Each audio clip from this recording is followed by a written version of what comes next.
In the emergency department, two people with similar symptoms arrive. One of them is 35-year-old Conrad, who has terrible left flank pain, along with nausea and vomiting, and the other one is 40-year-old Sam, who has left flank pain, but also has dysuria. An electrolyte panel and urinalysis was done in both individuals. Results showed that Conrad had normal levels of calcium in the blood, but urinalysis showed hypercalciuria and hematuria. Sam's urinalysis showed positive leukocyte esterase, as well as positive nitrites and hematuria. Abdominal CT showed radiopaque masses in their ureters. Now, the suspicion is that both individuals have kidney stones, but there are actually several types of kidney stones, and we need to know what we're dealing with in order to give the right treatment. Okay, let's first talk about how kidney stones form. Urine is a combination of water, which acts as a solvent, and all sorts of particles or solutes. In general, when certain solutes become too concentrated in the solvent, they become supersaturated. Urinary supersaturation of certain solutes results in precipitation out of the solution and formation of crystals. Those crystals then act as a nidus, or place where more solutes can deposit, and over time, it builds up a crystalline structure. This can happen if there's an increase in the solute or a decrease in the solvent, as would be the case with dehydration. This means that dehydration leads to a low urine volume, which can further put a person at risk for kidney stones. Okay, let's now talk about the different types of stones. There are four main types of stones. Calcium stones are present in about 80% of the cases, while struvite stones are present in about 15%, and uric acid stones are present in about 5% of the cases. Finally, a super rare type of stone is a cysteine stone.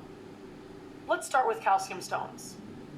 With calcium stones, in most cases, the inorganic precipitate is calcium oxalate, formed by a positively charged calcium ion binding to a negatively charged oxalate ion, which results in a black or dark brown colored stone that's shaped like an envelope or a dumbbell. Calcium oxalate stones appear radiopaque on X-ray, as well as on a CT scan. Now, there are some risk factors for developing calcium stones, such as idiopathic hypercalciuria or hypercalcemia. Another very important risk factor is hypocitriuria, which means that less citrate is eliminated in the urine. This is because, normally, citrate prevents stone formation by inhibiting crystal growth and aggregation. Another risk factor includes fat malabsorption, which can happen with Crohn's disease or in individuals that have had a gastric bypass operation. Since fat won't be absorbed in the intestine, it will bind to calcium, and this leaves a lot of oxalate free to be absorbed in the intestine, which raises oxalate levels in the blood and can further promote calcium oxalate stone formation. Another risk factor is the ingestion of ethylene glycol or antifreeze, because ethylene glycol forms oxalate once ingested. Finally, there's vitamin C abuse, because one product of vitamin C metabolism is oxalate. Now, treatment of calcium oxalate stones involves giving thiazide diuretics. Thiazides inhibit the sodium chloride transporter in the distal convoluted tubule, meaning that more sodium and chloride get in the urine. Okay, the distal convoluted tubule also has a calcium channel, which allows calcium from the lumen to diffuse into the cell. Once in the cell, calcium is transported out into the interstitium through a sodium-calcium exchanger that pumps sodium in and calcium out. Now, since thiazides decrease sodium reabsorption, there's less sodium in the cell, so the sodium-calcium exchanger works overtime to pump more sodium in and more calcium out. The decrease in intracellular calcium, in turn, leads to more calcium reabsorption from the urine. Another treatment is giving potassium citrate, which binds to the calcium in urine, thus preventing reabsorption. Finally, another treatment involves a low sodium diet. That's because when a person has a high sodium diet, more water is retained. This means that the extracellular volume expands. Since there's so much water and sodium, the renin-angiotensin-aldosterone system has nothing to respond to, so its activity is dialed down. This means that not so much sodium will be reabsorbed in the proximal convoluted tubule. Now, calcium and sodium reabsorption are tied together in the proximal convoluted tubule, so when there's less sodium reabsorption, There's also less calcium reabsorption, and there will be hypercalciuria. Sometimes, instead of oxalate, the calcium bind to negatively charged phosphate groups to form calcium phosphate stones. These are dirty white in color and shaped like a wedge prism, which appears radiopaque on an X-ray. A risk factor is highly alkaline urine, which could be caused by a renal tubular acidosis, where there's a decreased secretion of hydrogen, or increased secretion of bicarbonate into the urine. Treatment includes a low sodium diet, as well as thiazide diuretics. Another type are struvite stones, sometimes called infection stones, which are a composite mix of magnesium, ammonium, and phosphate. Since they're infection stones, this means that the individual can present with signs of a urinary tract infection, like dysuria. For your tests, remember that these form when there's an overabundance of urease-positive bugs, like Proteus mirabilis, Staphylococcus saprophyticus, and Klebsiella species. They use the enzyme urease to split urea into ammonia and carbon dioxide. The ammonia makes the urine more alkaline and favors precipitation of magnesium, ammonium, and phosphate into jagged crystals called staghorn because they often branch into several of the renal calyces and look like the horns of a staghorn deer. On an X-ray or on a CT scan, such stones are radiopaque, but are less dense than calcium stones. You can see how the stone is occupying the renal calculi. Treatment relies on killing off the bacteria with antibiotics and surgical treatment in order to remove the stone. Next, there are uric acid stones. At a physiologic urine pH, which is about 5.5 to 7, meaning it's acidic, uric acid loses a proton and becomes a urate ion, which then binds sodium, forming monosodium urate, which crystallizes and ultimately forms uric acid stones. Such stones are red-brown in color and rhomboid or rosettes in shape, and appear radiolucent on X-ray, and are minimally visible on CT scan. Risk factors for developing uric acid stones include acidic urine pH as well as dehydration. One important risk factor is hyperuricemia, which can happen in conditions like gout. Other risk factors include conditions with a high cell turnover, such as leukemia. That's because the tissue breakdown releases a lot of uric acid. Treatment includes alkalinization of urine, as well as medications like allopurinol, which helps decrease uric acid levels.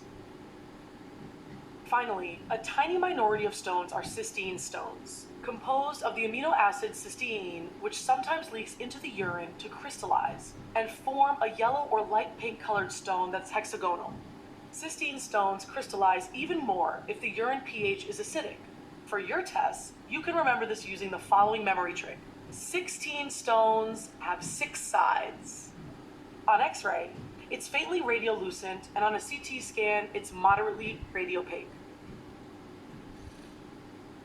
The main risk factor for cysteine stones is cystinuria, an autosomal recessive hereditary condition that manifests in childhood. The protein affected is the amino acid transporter in the proximal convoluted tubule, which decrease reabsorption of ornithine, lysine, arginine, and most importantly, cysteine. The sodium cyanide nitroprusside test can detect cysteine in the urine and is used to diagnose this disorder. Treatment involves a low sodium diet and alkalinization of urine. If this doesn't work, chelating agents are administered.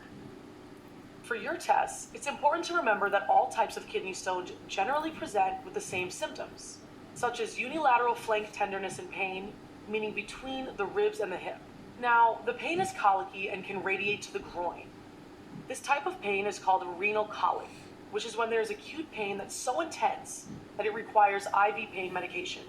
The pain is caused by the dilation, stretching, and spasm caused by obstruction of the ureter, and is typically worse at the uretero-pelvic junction and down the ureter. It subsides once the stone gets to the bladder. There can also be hematuria that can either be gross or can be detected using urinalysis. Okay, now sometimes kidney stones can completely obstruct the ureter. This way, the urine builds up behind the obstruction and the kidneys and ureters swell up. The distension or dilation in the renal pelvis and calyces is called hydronephrosis.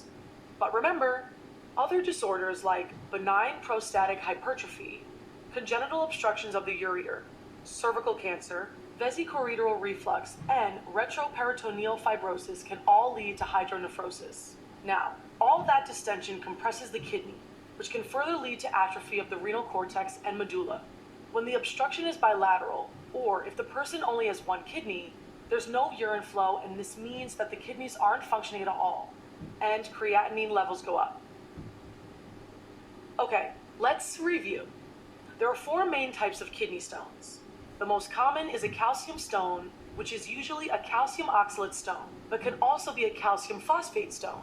Risk factors for calcium oxalate stones include idiopathic calciuria, hypercalcemia, hypocitraturia, fat malabsorption, ingestion of ethylene glycol or antifreeze, and vitamin C abuse. While risk factors for calcium phosphate stones include highly alkaline urine. Treatment of calcium stones includes thiazides, low sodium diet, and citrate.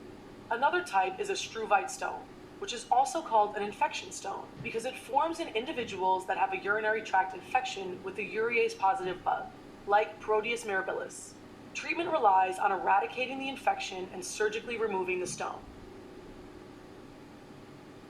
Another type of stone is a uric acid stone, which usually appears in individuals with hyperuricemia, and treatment relies on alkalinization of urine and allopurinol. Cystine stones are super rare, and the main risk factor is a hereditary condition that causes cystinuria. Treatment involves a low sodium diet, alkalinization of urine, and if this doesn't work, then chelating agents are administered. Symptoms of a kidney stone include colicky flank pain that can radiate in the groin and hematuria. An X-ray and CT scan can be done to identify the location of the stone and sometimes even the type. When the kidney stones obstruct the ureter, this can lead to swelling in the renal pelvis and calyces called hydronephrosis. Hydronephrosis has other causes, like benign prostatic hypertrophy, congenital obstructions of the ureter, cervical cancer, injury to the ureter, vesicoureteral reflux, and retroperitoneal fibrosis. Now, back to our cases. Conrad came in with colicky flank pain, nausea, vomiting caused by the pain, probably. Urinalysis showed that Conrad has hypercalciuria and hematuria with normal calcium levels in the blood. The CT scan showed a radiopaque stone in the ureter, and based on the test results, this is most likely a calcium stone. Sam came in with flank pain and dysuria, and urinalysis showed positive hematuria and nitrites, as well as positive leukocyte esterase. The positive leukocyte esterase and nitrites suggest a urinary tract infection, and the CT scan showed a struvite stone in the kidneys.